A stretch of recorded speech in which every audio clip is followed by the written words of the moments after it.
course, but unfortunately, then it can trigger off an immune reaction in people who are susceptible. So I was diagnosed when I was 13, and 1967, which is real history, 55 years ago, and I was put on twice a day insulin, mixing in the insulin, clear, quick-acting insulin, soluble insulin, and cloudy isophane insulin.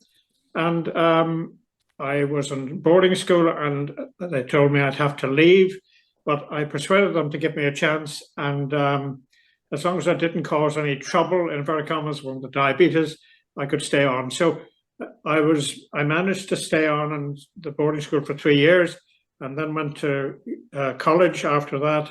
And that was much more difficult because, of course, the regularity of a boarding school was different to the freedom of college. And so I got lots of hypos when I was in university, and I decided to train in medicine, having been in politics before that. But when I qualified then in 1977, which is again 50 years ago, or maybe it's 40, I can't remember the number of years, but so 1977 I qualified. I decided to work in medicine and diabetes, and that was partly because what I was doing to myself wasn't happening to patients. So there was a gap between the way I treated myself and the way I could see my patients being treated. And I was fortunate at that time. I would call it a crest of a wave in the late 1970s and 80s, which were still having the effect of that wave today. The diabetes treatment hadn't changed for 50 years from the time that insulin was developed in 1922 to the 1970s, very much. It was, although I have to say, in 1922, we're celebrating the 100th anniversary of insulin, remember, and it's wonderful, but it took 100 years nearly to make insulin safe. And by that I mean continuous glucose monitoring is available just in the last year or two. And isn't that a remarkable thing for a drug that's been around for 100 years? Because, of course, it was relatively unsafe because you could get hypoglycemia so easily.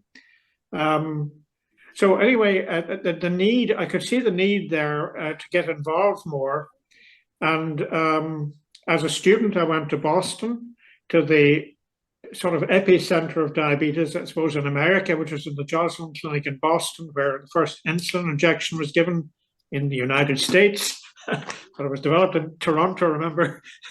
So anyway, Dr. Joslin got the earliest insulin. And so there's a wonderful clinic there, and they were very innovative, and they've always been very innovative. So they started children's camps, they started intensive care of pregnancy and diabetes, they started a lot of big studies, following patients for 50 years and all that sort of thing. So it was a great place, and I could see the nurses advising patients to change their insulin. This is 50 years ago now. And they were 2,000 miles away in Arizona or somewhere. And you came back here and, it was very tight. It was the doctor at the clinic that made the decisions. And even the nurses wouldn't adjust the insulin significantly. So that was all fairly static. And what really happened at that time I was in America was that the hemoglobin A1C was discovered. It was called fast hemoglobin at that time because it moved faster on an electric bit of paper. And it moved faster because there was more sugar attached to a person with diabetes hemoglobin than for a normal person. So they discovered then that the hemoglobin A1C test was a good indication of your average blood sugar over the previous 3 months. So that was a great breakthrough because we had the first measure of control beyond a random blood sugar. So you could tell that somebody how well they were doing. So that was the first breakthrough. The second thing was, instead of one injection a day, or which was a long-acting ultra-tard insulin, or 2 injections of quick and slow-acting twice a day before breakfast and evening meal, they then decided that maybe 3 quick injections and 1 slow injection was better. And, you know, remarkably, that's how nature delivers insulin to a normal person. So the cloudy insulins, in a way, have been responsible for, they were handy to manage, of course, with only 1 or 2 injections a day, but they didn't lead to as good a control as the 3 injections before meals and the slow acting.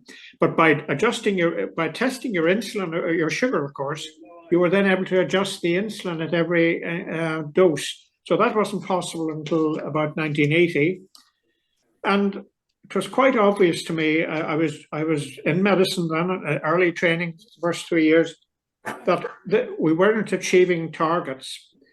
And I was in London and I met Professor Harry Keane and John Pickup in Guy's Hospital, and they had developed a slow infusion of insulin, the first insulin pump.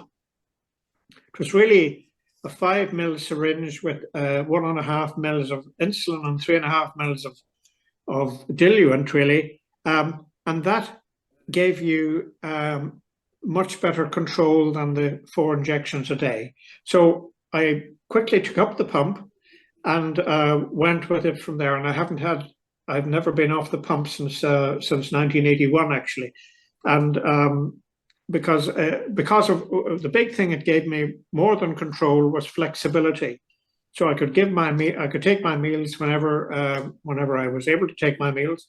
And I was working long hours as a doctor, obviously, and I can still even remember the first meter coming to me, and I was on a 72-hour shift, and you know, trying to keep awake for 72 hours is very tough. I had to fall asleep, of course, but the risk of going hypo when I was asleep was quite high. So the meter again gave me that ability to time my meals better and set alarms to wake me up if I needed, to avoid going into hypoglycemia. So hypoglycemia has always been a problem for me, partly because, of course, I sail close to the wind. I try and have as good control as I can. Now, it wouldn't be a great control, I have to say. My A1C is in the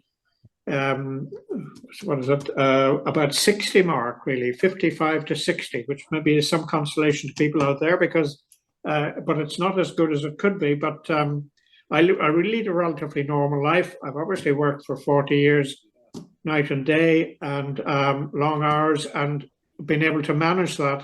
When I retired a few years ago, I was astonished that my diabetes management took up so much of my free time, which I was going to be.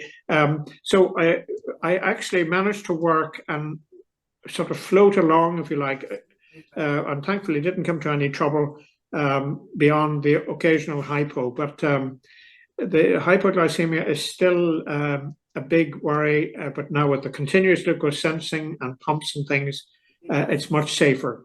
So that's really, sorry. Yeah. Can I interrupt there, because you're on the flow here? You were involved in some quite amazing research at the time back in the Royal. Now, for those outside of Northern Ireland, the Royal Victoria Hospital would be the main hospital in the city of Belfast, where Kieran was working. And Kieran, you've been showing me some amazing photographs of the type of things that you got up to back then. So do you want to describe what you were doing? Yes. Well, so I'll show you this photograph, which is not a great thing on the Zoom, I'm sure, but I hope it'll come up okay. And maybe, oh dear, where is it? Here. Yeah, back a bit, Kieran. Oh, yeah. That's it. Yeah. Is that you? Yep, that's me there. You haven't changed, Kieran. 25 or 26. And I didn't expect this photograph to be taken. The channel is open, but I'm glad you can't see it very clearly.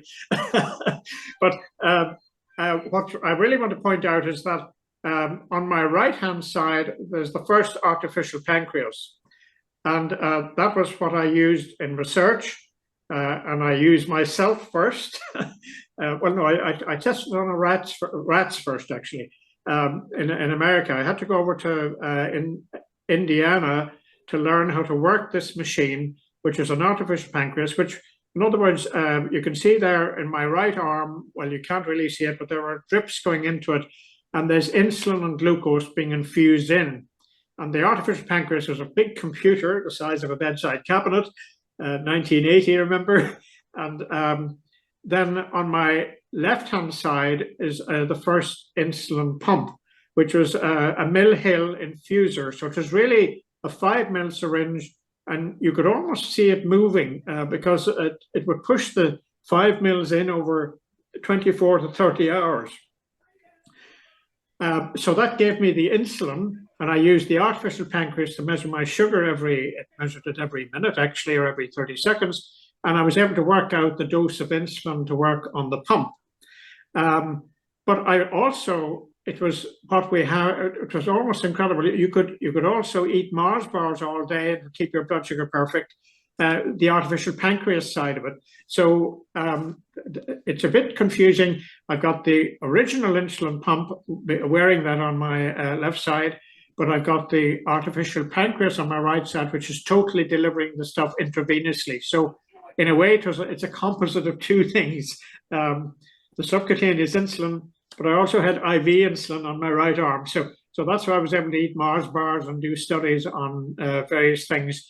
But a lot of this stuff, I tested the time action of insulin, human insulin, which came out in 1982. So it was Eli Lilly funded my research, and the first human insulin, we tested it on this machine for registration, And there was also a worry that human insulin would cause more hypos. So we had to prove that that wasn't the case. So I did a lot of research on insulin absorption, and the variability in the absorption was astonishing, really.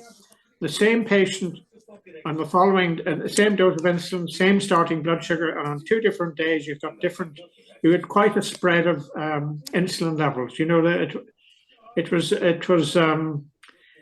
I mean, we did a pilot study of one of the insulins, and we thought maybe do 10 patients to see how many would be required to show a difference between one brand of insulin, one version of insulin and the other. And the statistician said we'd have needed 270 to be able to prove conclusively that the 2 insulins were different. And they were different. There were a 30-70 mixture and a 20-80 mixture. And we'd have needed 270 patients because there was such a big variation in every patient from one day to the next, not a mind between different people. So insulin is a very tricky substance.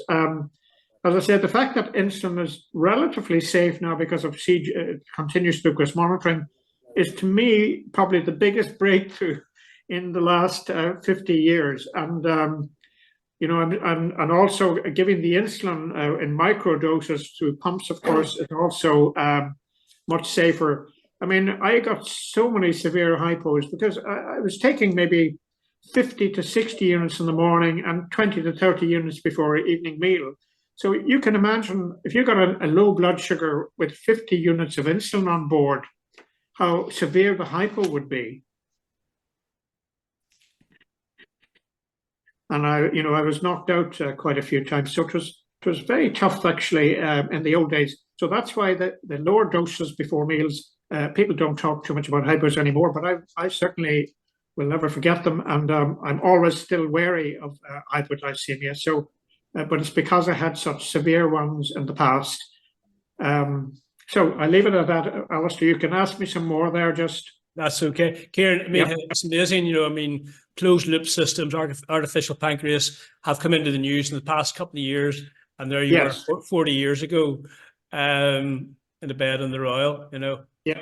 Well, it's the sort of, it's almost like how the space program started, or they landed. I remember they landed on the moon a few years before I was on that machine. So I thought we'd be living on the moon by now in 1970. I thought that anyway, but it took 40 years for that system to become available, and it required Bluetooth, of course, systems, and it also required subcutaneous continuous glucose, not intravenous.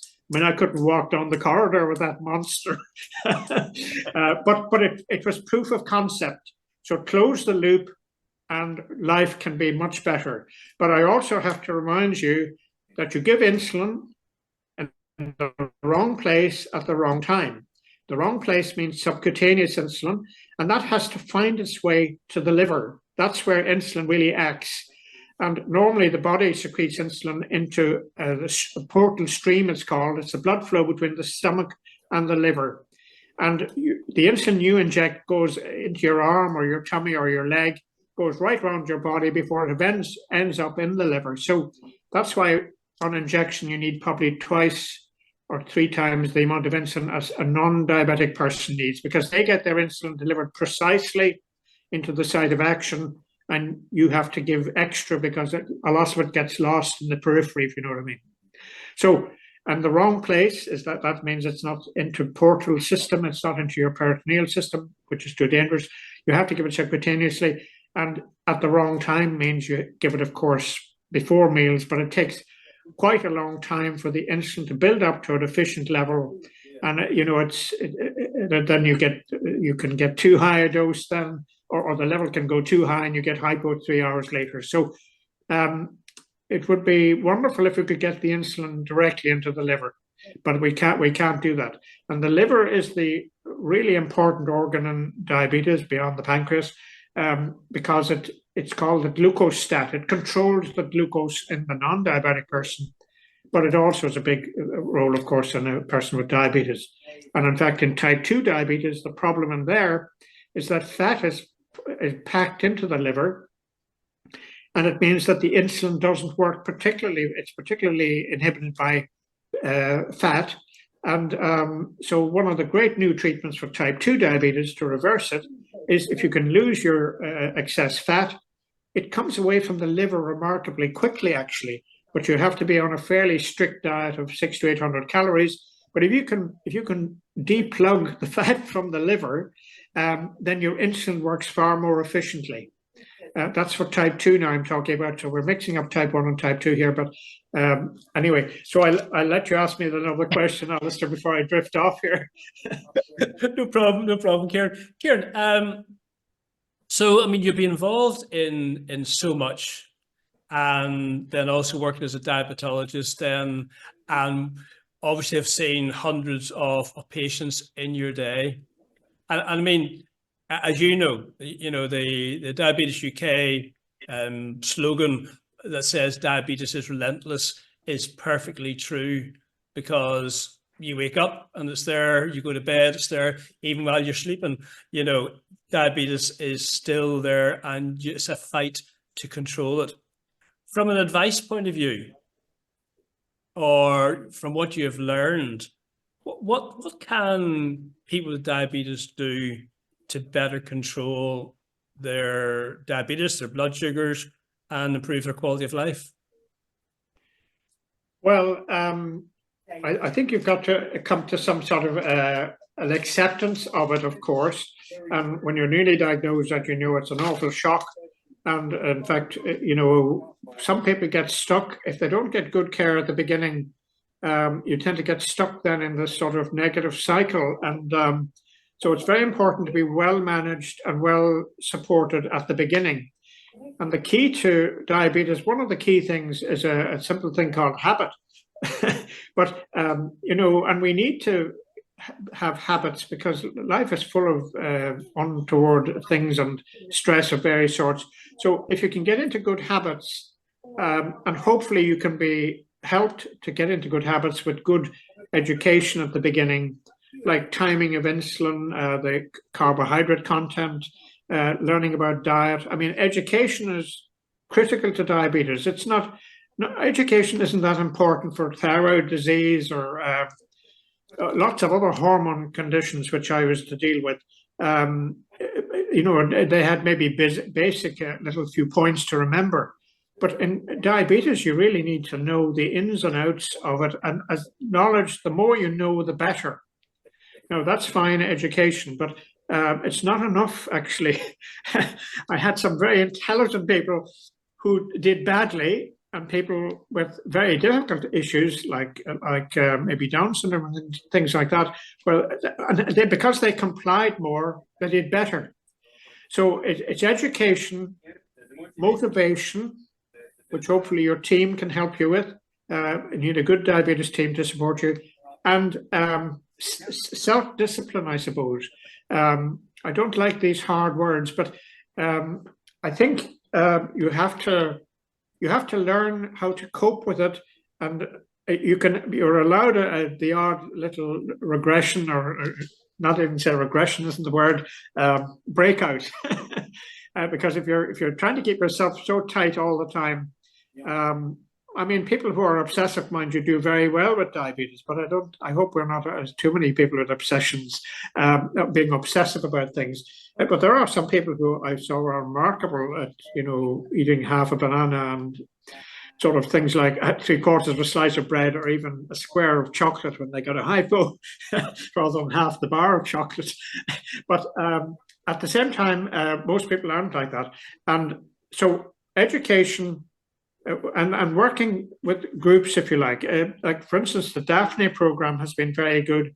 And part of that was working as a group, actually.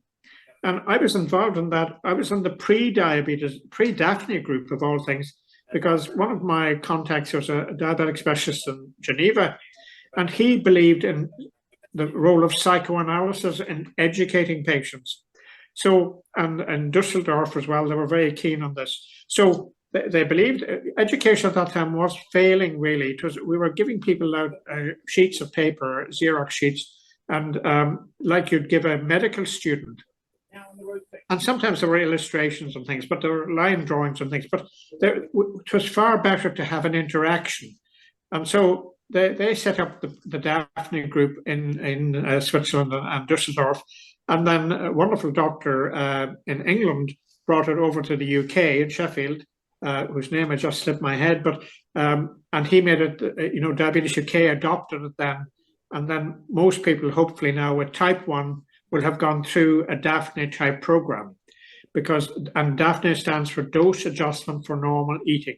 So it gives you the freedom to adjust your insulin, and with the expertise and knowledge of what your diet is, then you can live, in inverted commas, a relatively normal life, able to eat when you want to eat the amount you want to eat, and then be safe with that and have good control. So Daphne was a great thing.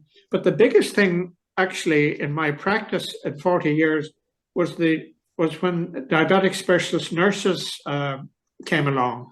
Because prior to that, it was very driven by hospital outpatient clinics and doctors who were interested in the molecules, if you like, the biochemistry and the complications and various pathology things, if you like. Whereas the specialist nurses engaged, as nurses do, with people and how they're coping and how they're living. So it was really a big breakthrough, because it allowed what the doctors had said could be repeated again by the nurse until the patient was able to fully understand the concepts. And so that's been a big, big development. In my 40 years, I would say that has the thing that has made the biggest difference to patients' lives. They're the people who've got access to diabetes specialist nurses, of course. Not everybody has. But and Diabetes UK has always been very good, very solid information. But even better now, they're spending so much money on research, and it's very targeted research. But they also support the researchers. There's a big scientific meeting every spring. This year is in April in London, and there'll be 3,000 to 5,000 researchers at that meeting. So you can imagine they're able to focus in on specific areas. They often give them funding for it, or else the researchers get funding elsewhere. But Diabetes UK gives them a forum. It also has a magazine called Diabetic Medicine, which is very important. It's all over the world. It goes on sale. And so Diabetes UK, which was set up in 1934, by the way, by a person with diabetes, Robin Lawrence. And he basically, this is an interesting story. Robin Lawrence was a doctor in London in 1919. And in 1923, he was doing some dissection. He wanted to be a surgeon, and a bit of bone went into his eye and he got an infection. He did a sugar test in his urine and found he was positive. So in 1923, that was curtains really, and he went off to Italy basically to pass out his last few days there, if you like. And luckily, he got a friend in London, got one of the first bottles of insulin into the UK from Canada, and told him, come back quickly, we've got some insulin. And he came back in 1923, and he arrived at the clinic, and they had to make a decision. They tried giving 20 units, hadn't a clue how much insulin to give. And so I had a meal for the first time, I think, in a year, and he had bacon and eggs and toast and things, which he had avoided totally. The rest is history, if you like. Within 3 hours he was hypo. so at least he knew the insulin worked. And 9 years later, then he set up Diabetes UK with H.G. Wells, the author, who was a patient of his, and the rest is history. So Diabetes UK is the oldest patient association in the world, by the way, and it's nothing exceptional except it's great because its members get a lot from it, and I hope you can support it as much as possible because it's your best support. That's why we've got glucose sensors like the Libre system, and hopefully we'll be able to roll out pumps in the future more often. And so they're always fighting for patients, and it's a very patient-focused association, but underpinned by research and science, if you know what I mean. Kieran, I see there's a comment in here from Joyce just saying, I think back in 1976, you got her onto a glucometer, and she left her test tubes behind, and she wants to thank you for that. And she's always grateful, she says, because then she went on to deliver 2 healthy babies, so you're getting the credit for everything here, Kieran. Okay. If anybody has any questions or anything or any comments, do put them in the chat bar. Kieran, Yeah. I mean, you have known and met and worked with, so many people. And I said this last night. I mean, who would your 2 heroes in the diabetes world be? Where? Although in the world? The whole world, yeah, the whole world. Yeah, okay. Well, I can go to, when I was a student, I met Priscilla White, who was a doctor who was in Joslin in 1923 when the first insulin injection was given. And she was 86. And I was a medical student in Boston. And she talked about her early days managing diabetes. And she was very important because she dealt with women and children, so pregnancy and all that. And she made radical changes. She totally turned the world of diabetes upside down with children and women going through pregnancy, especially. So Priscilla White is a famous person. And then the real big person in my life here was Professor Harry Keane from Guy's Hospital in London, who was just a great innovator. And as I said to you last night, he's one of the Miliband's, if you like. His nephews are David and the other Miliband, two politicians anyway, but 2 remarkable people. But Harry Keane had this ability. He basically could see things in a side way, and so he decided that insulin pump systems might be a good idea, because a low dose of insulin is what a normal person gets when they're not eating. And then, so he tried to put that, mechanically, if you like. So he got this insulin, which he got a syringe driver, what's called, which used to infuse drugs into patients. And this 5 ml syringe was put in, and it could deliver a low dose of insulin, say 1 unit an hour or whatever. And then you could click up, turn the dial for extra units before each meal. So that was he's the guy who developed it, and he sent me one of the first 30 pumps, posted it to me in Belfast, and said, best of luck and tell me how you get on. So it sat in the drawer for 2 months, I have to say, because I was a bit wary of it. And the early days of insulin pumps were very precarious, really. I had to get nearly a surgeon to put in the tube. We didn't think we could leave a needle under the skin, so I used to have a tube put into my abdomen, and with no needle on top, just a tube, a narrow tube attached to this syringe driver, and then of course 5 mils every day. There was a fair bit of leakage on your clothes as well, because that's a big volume to go into one spot. So then we decided it might be worth trying a butterfly needle, which is what we used to use for drips. So we have a needle with 2 wings, and you bent the needle by 30 degrees, and then the thing sat on your abdomen. Do you want? And so that was the early days, and I've just lost the track of thought there. Now there's a background thing. So anyway, I could. Oh yes, I knew within 24 hours the pumps were the thing, because remember, I had 3 meals and 3 snacks for the previous 12 or 13 years.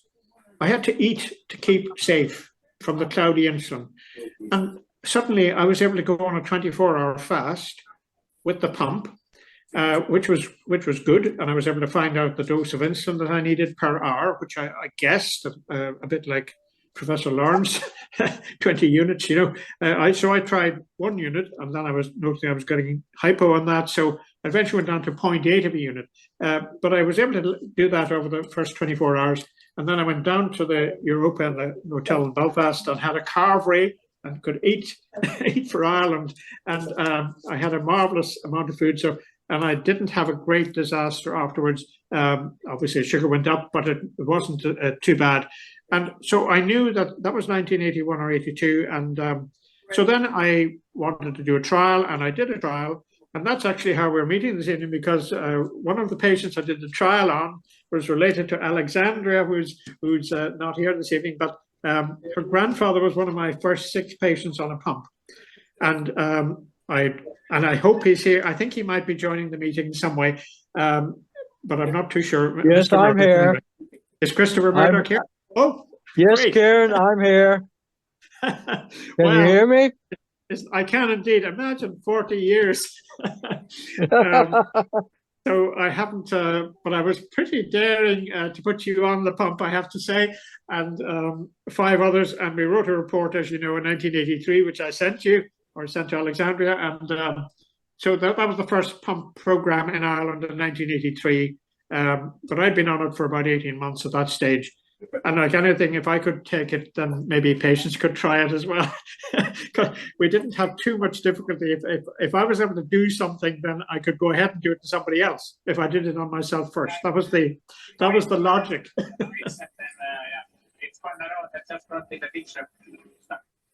Yes. Kieran, I mean, I want to leave some time for questions. Yes, yeah. There have been so many advancements in the last 10 years. It's been absolutely amazing.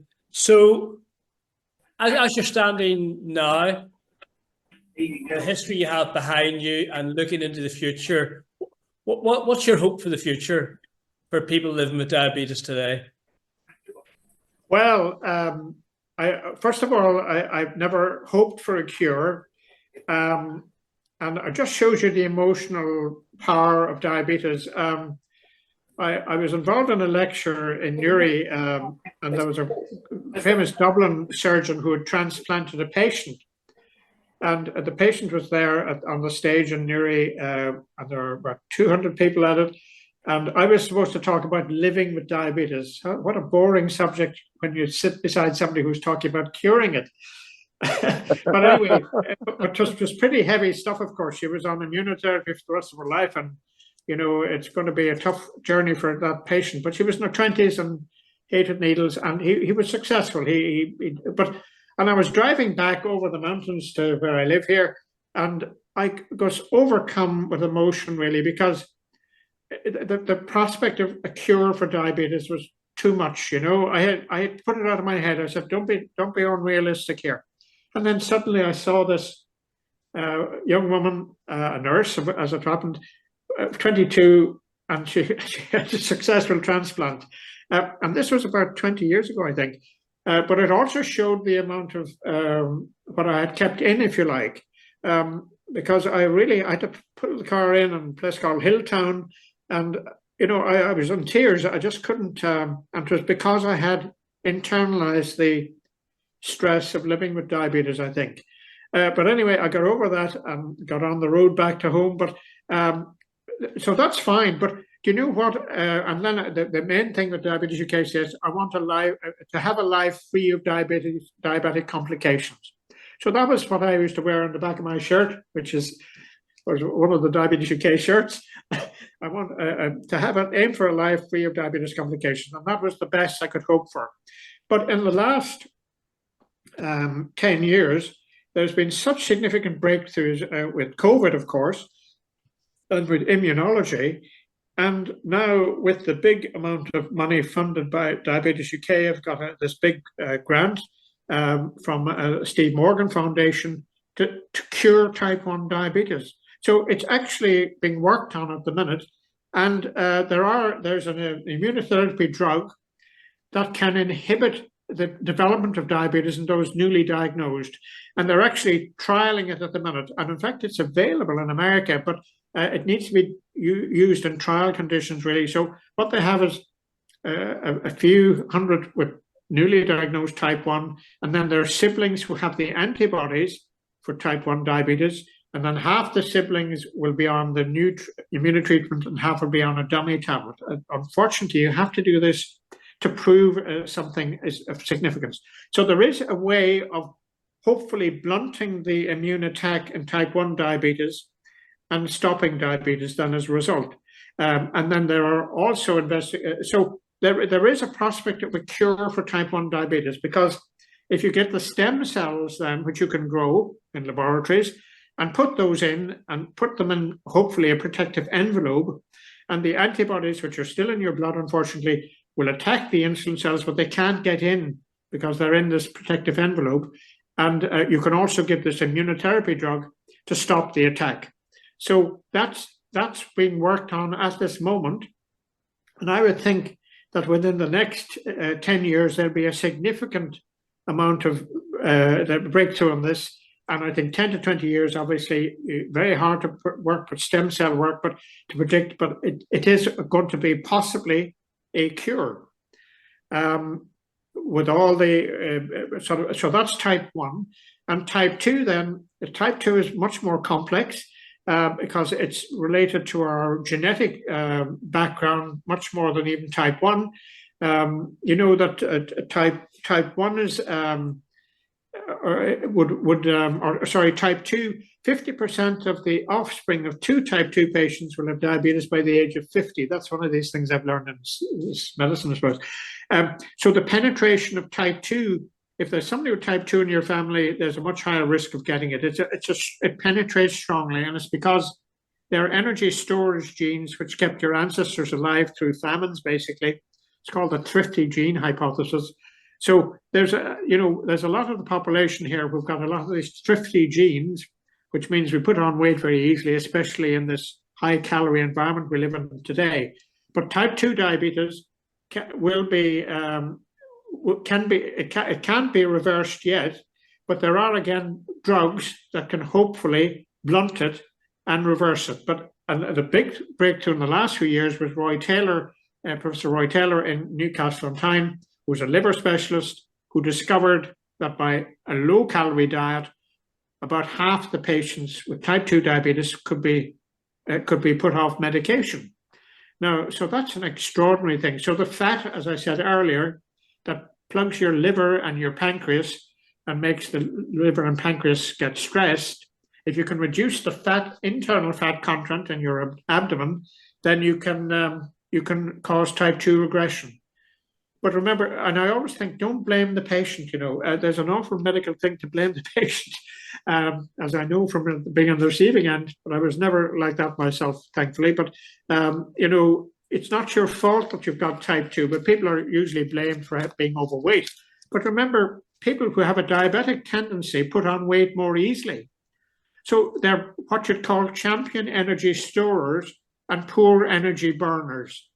and life isn't fair, you know. So basically, in this high-calorie environment we live in, then people who are higher energy stores will put on weight more easily, especially abdominal weight, and then that leads to diabetes and all the complications, of course, that you're at risk of. So, but again, good management. I mean, when I started again, there wasn't proof that good control stopped complications. There were just rat studies in 1977. I remember fighting about this. I was working in Limerick at the time. And, you know, there was a belief that, look, complications occur and some people don't and others, a bit like smoking. Some people can manage smoking without any problem. Other people get complications. So they said the same about diabetes. And I thought, well, there's only two horses in this race, good control or it's genetic, so you can't do much about it. And I said, I can only back the good control because I can't change my genes, obviously. So I went for tight control even at that time. And that's when I started the blood sugar monitoring in Limerick, of all places, before coming up to Belfast. And Limerick was a great place for innovation at that time. And it's still obviously good. But Belfast was even better because there was a big research drive in Belfast. And it was Professor David Haddon, who was the wonderful doctor there, who was a great researcher and got the artificial pancreas machine. And, you know, we were able to bold way, if you like, with new ideas that we could test. And then a lot of research people came through. So that's that. I'll stop at that point. Kieran, thank you very much. We have time for questions either from the room here or from anybody. If you just want to speak up, because I don't have many hands left here to check. Is there anybody with a question for Kieran? Or a comment? I'll ask one if you're okay with that. Hey, Mark. Kieran, what level of control are you happy with currently giving over to a pump with the brain? You're not. What level of A1C is it? No, is acceptable? Is that what you're saying? Are you happy to hand over full control to an artificial pancreas now, whether DIY or commercial system? Yeah, I am actually. I am because I'm on Control IQ at the minute, tandem pump with Control IQ, which is a set algorithm which can apply to somebody in Japan or a child of 6 or a guy like me. So it's not as good, of course, as the other ones that Alistair is using, and maybe you're using it as well. Open algorithms they're the best by far. That learn your own data, if you like. So I'm amazed. My life has been. I'm always been scared of hypos, but I can now go to sleep at night and not worry about my sugar and the burden off my shoulders. I can feel it. You know, like if my sensor doesn't work, there's the burden back on my shoulder again. The stuff I remember for 45 years or something. Suddenly I feel it again. I'm hung, drawn. You know, I'm sort of head is down. I'm, oh dear, the burden of life. And so the pump has. But I you know, it's unfair to say that to people who don't have pumps, of course. And you can do very well on basal bolus now because the background insulin, the Lantus and things like that are superb, much better than the insulins I was on in the old days. The old insulins used to vary by 50% from day to day, and the same dose. Can you believe that? I mean, can you imagine getting 50% more insulin at 3 in the morning from your slow-acting insulin the night before? You had to stack up at bedtime to make sure you got through the night because this flipping thing could hit you.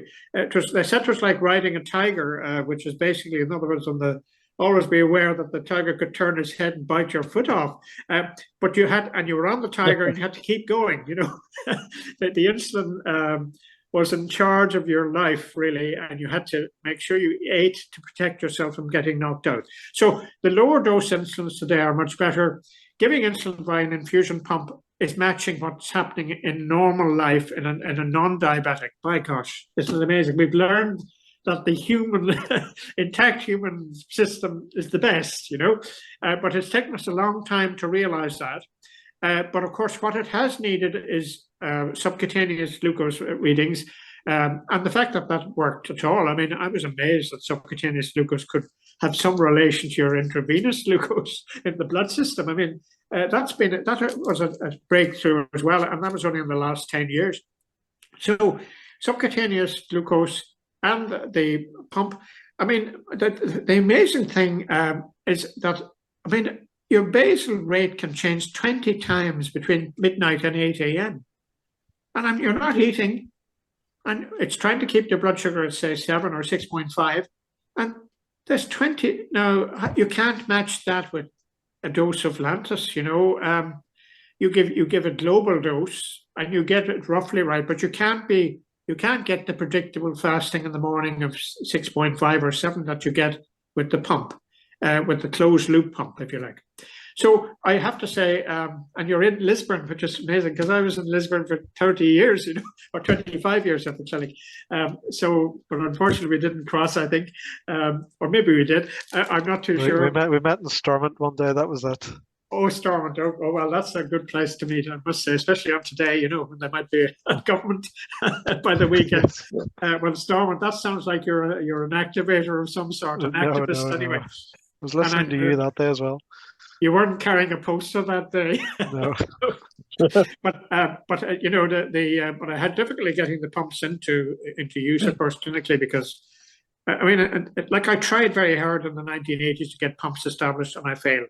Partly because I hadn't backup, I had no specialist nurses and all that. So thankfully that day has passed and pumps are now, you know, within reach, but there's still a lot of difficulty because the funding is an issue. But the good thing is NICE, the National Institute of Clinical Excellence, last week or last month has now published guidelines for the next 5 years. And when NICE says something is valid and is financially reliable, they've got economists working as well, medical people. So they've said that they would aim for maybe 30 to 40 or 50% of people with type 1 diabetes will be on pumps within the next 5 years. And they're going to negotiate a low price or a reasonable price with pump companies, you know, and the sensor companies to try and, you know, they're creaming off a lot, obviously, you know, financially by charging so much. So hopefully NICE will be able to negotiate a good price, which means then it will be more widely available, like the way the Libra strips came into the NHS because of, again, NHS said, right, if you reduce your price, we'll take it. So we need to do that because there's a lot of business out there that exploits people, you know. But the good news is, again, that Dexcom have reduced their prices, but Dexcom G1 now is available for people with type 1 diabetes, as well as the Libra system. And so there's 2 companies now available on the NHS. If you're outside the NHS, in South of Ireland, I think you can get your sensors free, which is good. But I don't know where else. There's lots of other difficulties. There's a postcode lottery, as you know. So they need to get that sorted out, and they also need to put more resources into areas where there's poverty, and you know, people who are in deprived areas need more support, basically. Kieran, I've gone off the point. Yeah. Kieran, Mary's going to come and ask a question, but before Mary does, can I ask just, and this is a very quick answer. So we do have visitors on tonight from Uganda. Yeah. So I mean, we are very blessed with our NHS and with the provisions that we have through it. If you were living as a type 1 in Kampala and you didn't have a pump, you didn't have Libra, some folks are still in the cloudy insulin, the mixed ARD, what advice would you give them? Well, I would try and get a generic Lantus insulin, you know, long-acting insulin. There are generic forms of Lantus, which is a once-a-day cloudy insulin, which, you know, lasts for 24 hours, as you know. So that would be your background, and then use 3 injections of quick-acting insulin before breakfast, lunch, and evening meal, or twice a day if you're running on 2 meals, in the morning and the evening. And that would be that's pretty good, you know. it would be the problems with the pumps is that they break down, and the tubing and things is quite expensive. So it's unfair then to be putting that to people in like in Uganda and places, because I mean I was very aware there that because I was there as a doctor actually, and that it was extremely difficult to get access to things like good antenatal care and good diabetes is a tough one there.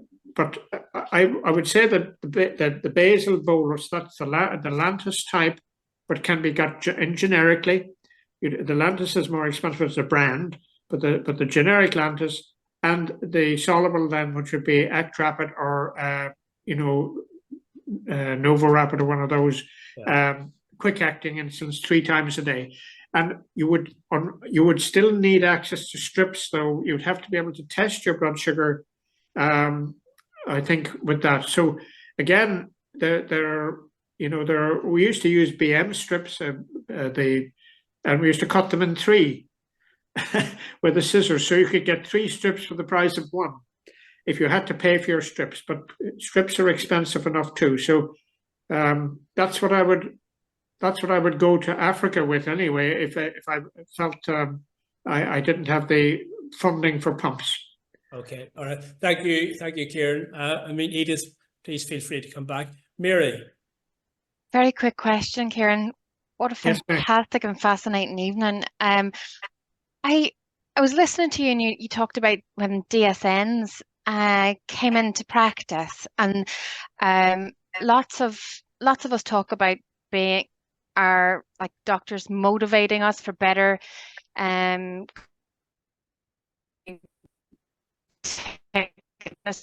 like the complications wards, and I can understand a little bit now why they did that, because they're more interested in the biomedical side and all. But do you think that with DSN starting, that made a big difference with people's complications then, because they were more about the person? And yeah, I do actually, Mary, because I'm a patient. Remember, first I have a patient who had a white coat on occasionally, but I was always a patient. I never. I was obviously that was what drove me so much, and trying to close the gap between what I had and what the patient had was the thing. I'm trying to avoid complications, of course. So, and I did very much drive it with education, and me was very intense. And then I found people didn't want to come to see me because they couldn't live up to what I was saying or drive. They felt I was too driven, And a part of that was because the pressure of time. I had to get my message across, so it was. So I found that it was better to hasten gently, Festina lente is an old Latin phrase that you probably know, and it's hasten gently. So basically, people have to change, and change is difficult, and you have to understand obviously the reason for change to maintain the change. And the specialist nurses were they had more time. They were also maybe less encumbered with the complexities of biochemistry and complications, and they were more interested in compliance. I hate the word compliance. helping people get there. Yeah, give and take of life. And they would say, look, don't worry about it today. Come back, and we'll come back, see you in a week or 2 weeks or 4 weeks or whatever it is. And that did have a big impact. And I actually ran a type 2 morning one time for people with type 2 diabetes, newly diagnosed, and we were trying to measure their blood sugars before and after a standard breakfast. 100 patients, and we had the 100 patients, but I got 100 of their partners as well.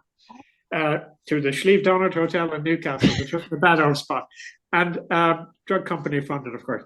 But anyway, but the amazing thing was, so we found quite a variety of people eating the same breakfast, having different results, of course. But it was hard to bring it together. But they took a drug then on another day, and we were able to see a difference. Obviously, the drug pushed the insulin out a bit, so it was slightly successful. But more important was the fact that the partners came. And for months afterwards, the two of them would be seen walking around in this area that I'd never seen before. So in a way, getting the family involved, I think the family need to be involved, because it really does dominate the families at time. And or if you're a child as well, it dominates a parent-child thing, and then the other children are sort of in the periphery at times. So you have to try and get the family involved for support and also understanding.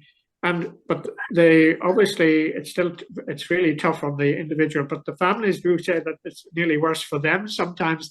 And when they're exaggerating, of course, when they say that. But at least I think they are, because I'm a patient. Remember, I must be worse than anybody else living with me. But that being said, you've got the psychology is try and be decent and gentle, and because it's tough, and as I also said there, the relentlessness of it. So but the automated systems take a lot of the burden away, and I'm still fascinated to think that my blood sugar can be 7 in the morning, dependably, for the first time in 55 years, And I have a fear of nighttime hypos, I think every parent would have, of course, about their children especially. So the fact that your system the alarm is there, and my hearing isn't great, I'm on hearing aids, so I have an extra phone in, with an extra loud beeper to wake me up if it hits 5.5 or something at night, and that's so reassuring, because I had the psychology of waiting for something to happen, and now I don't have to do that. So I get out on a bike, or I can go for walks up in the mountains and things, and at the 2 phone systems, but the big alarm is there just in case I get caught with a hypo. So it's been great, and nice to meet you, by the way, because I see you on the WhatsApp and things, and you're very good and very positive, and positivity is important, especially now, though. I think we're coming to the top of the hill, and I can hear the cavalry on the other side. We are going to beat it, and I feel strongly about that. Actually, with my knowledge of science and going to diabetes meetings, that it is definitely type 1 is going to be possible because of the immune side of it, and the fact that the funding is there, because the knowledge from immunology, from hematology, from all these things are being brought together now for the first time for type 1 diabetes. And type 2 is also being unraveled, because with the Genome Project, the genetics are being unraveled, and they're getting drugs now that can stimulate genes that will actually lessen the insulin resistance in type 2 diabetes. And there's good news in type 1 as well. People like me who've had it for 50 years, these old plonkers that sit in front of you now. When I started, I used to look at people with diabetes for 50 years, and there weren't many around, I thought, in the Royal Victoria Hospital. And they were always people who were active. It was a bit bizarre, really. But people like farmers, postmen, lumberjacks, there was nobody who sat with a desk job, actually, who seemed to be in my 50-year group. But I'd met a man who had diabetes diagnosed in 1926, and he was 17 years old in Belfast, and he lived to be 95. And he came in to me when he was 93. And he said, when I was diagnosed, insulin was only out 2 years, and he used to go in the middle of Belfast to the markets area to get 3 bottles of insulin every 2 weeks for 7 and 6, 2.60 a bottle, and I think 100 units of the bottle. And he said every insulin bottle was different strength, but he was told 3 things: it was diet, exercise, and insulin. And this is what Jocelyn worked out in 1924, I think. And he believed this totally. So he was very strict about his diet, but he believed in exercise. He played cricket and things, and cycled to Belfast from Lisburn and things, which is where he lived. And he was a lovely man. Drew Pepper was his name, but he's passed away now. And but he said I could speak about him at any time. But he kept the rules, if you like, of a rigid life, and he lived, and he was in good health up to his late 80s. And he was still active in 93, walked in. And I had a great time working out how long he had diabetes. Nobody told me, just said, can you look at this man and tell us a bit about it? So just put in my clinic. The end of my clinic is a trick, but at the same time, it was astonishing that I had somebody who had diabetes 1926 to whatever it was. I think it was 78 years anyway, he had diabetes. So so don't get despair. It would definitely be better. You've never been at a better time for having it. You know what I mean? And I think the next 10 years will change it drastically, just like the last 10 years have, especially with the artificial intelligence and sensors and things. So Mary, that's Kieran. okay. Kieran, I've got one more question, and we're going over to Uganda, and here is Edith from Kampala to ask you the final question this evening. Edith. Hi, Dr. Kieran. Thank you for the stories. They've been quite interesting to listen to. Hello, Edith. My question is, why did you choose to give up on politics and join medicine? Was it because, I don't know, you wanted to get, I don't know. I just want to understand why shift from politics to medicine, and if you had not and you'd stayed in politics, would your life have turned out differently? Well, I don't think I'd be still here for a start. Edith, you're very interesting. I'd love to have a chat with you properly. Today we have decided after 2 years to have a government re-established in this place. But it's a historic day for this place once anymore. But politics is very difficult, and it's difficult in Kampala and Uganda as well. Of course, I'm very touched at times, but because our groups still go over to Uganda every year on school building projects. But I would have loved to have. Yes, I wanted to change things, and I thought politics was the way to do it. Not sitting behind a desk with a white coat on, you know. But I studying politics then, it was too theoretical really, and I felt, you know, the Russian Revolution in 1815 didn't matter. So medicine gives you a better chance to you know, to change things. Edith, yeah. Yeah, I hear you. So I mean, on a one-to-one level, I mean, do you work in health? I do kind of, but I'm thinking of going back to medical school actually. Yes. Well, I think, I mean, I shouldn't generalize, but I think, I mean, I've known some doctors who've become politicians and they've changed the world now. So there are doctors who are who can become politicians, and politicians can change the world for the better, of course. I mean, in a big way. And I always thought that I'd like to go the big way when I was younger. But after a year of studying theory, I thought this isn't really, it would be better to be practical and work in your locality. And I thought medicine would be a better way to do it. And obviously diabetes, because I had it myself, it focused my mind on diabetes. But I still didn't want to do it. It was the gap between, as I say, what I was doing myself and seeing what my patients had to put up with. So I fought hard we had to fight for glucose strips here. We had to fight for artificial needles. We had to fight for the pumps as well, you know. So the politics is important. So if you do you have a Uganda Patient Diabetic Association at all? Yes, we do. We do have a patient association under the International Diabetes Federation. Oh, yes. It's called the Uganda Diabetes Association. Yeah, I'm sorry, I don't know enough about it, but that's good, because that is how I think you could. Working through the association, you've got much more power, you know, and the politicians will listen to you if you've got hundreds of people backing the association, you know, or thousands, whatever it is. So that's how politicians make decisions.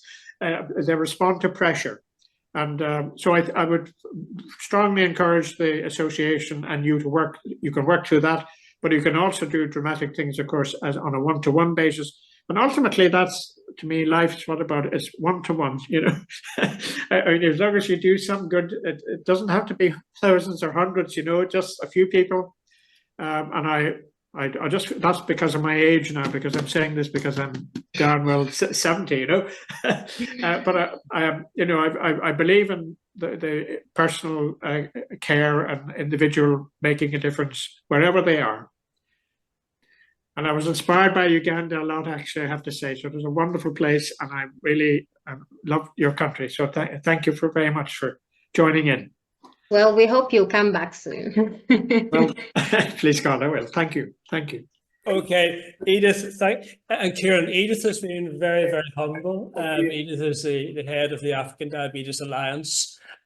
So she's been very, very modest in what she's saying there, and she does tremendous work with help, support, advocacy, you know. So, I mean, she is Great.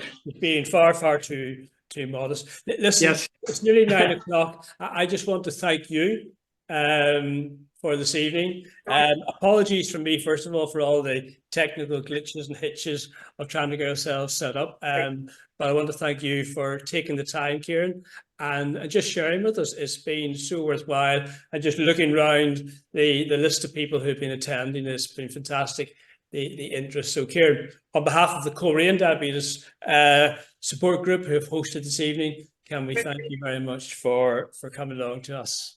Thank you. Great. You're very welcome. Great. Thank you. Can I just leave you? I'll try to do this again because I didn't do it very well earlier on. Just to give you an insight into the Coleraine Diabetes Group and the type of things that we sometimes like to get up to. And this was us at the start of the year.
Managed to raise over 6,000, so a very good day. So listen, thank you very much once again, everybody. It's been lovely to see you all, and have a good evening.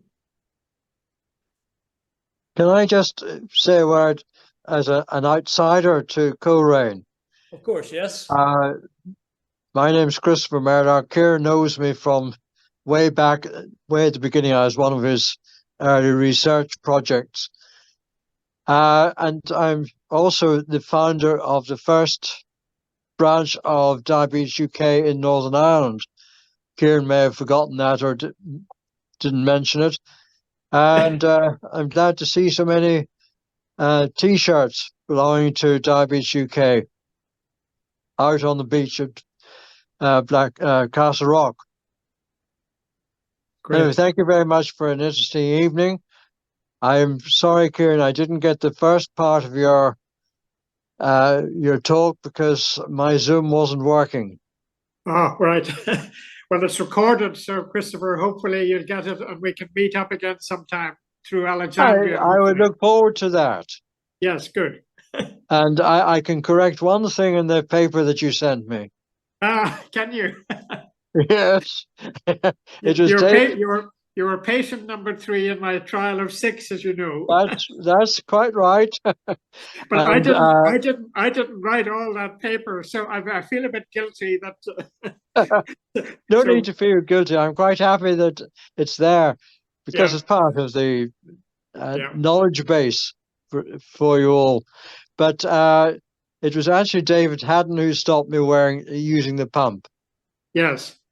Because of what my wife described as a very antiquated sanitary belt that I was wearing, which she didn't like. And also I was sent home twice from meetings in the health service because my shirt was just saturated in blood. Oh, yes, yeah. From those old cannula.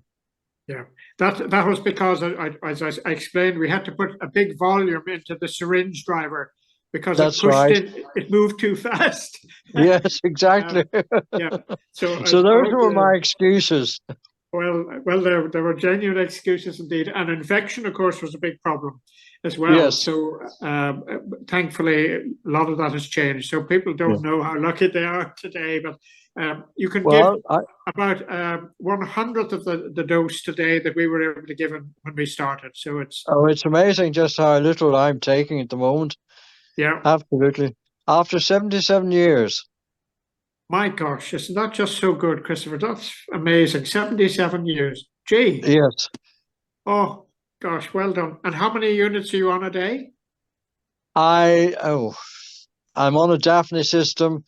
And I would take around about 20, 24 units a day. Imagine that. Oh, that's so little indeed. Isn't that amazing? Isn't it? Yeah, it is. Well done. Lovely to speak to you. And I hear your voice now and it's in my head. But maybe sometime we'll meet up in Belfast, Christopher, if you're... Yeah. We'll have a cup of coffee sometime. I'd love to meet up with you. Thanks very much indeed. And I'll contact you too. Thank you very much. Great, well done. Thank you. Okay. You're a pioneer. Thank you, Christopher. Thank you really much. Good night, everybody. Sleep tight. Good night. Yeah. Thank you. Bye, Bye Alistair. Bye, everybody. Good night. Thanks, Thank you. Really. Bye. Thank you. Bye. Thank you. Bye. Okay. Up Diabetes UK. Up. Very good.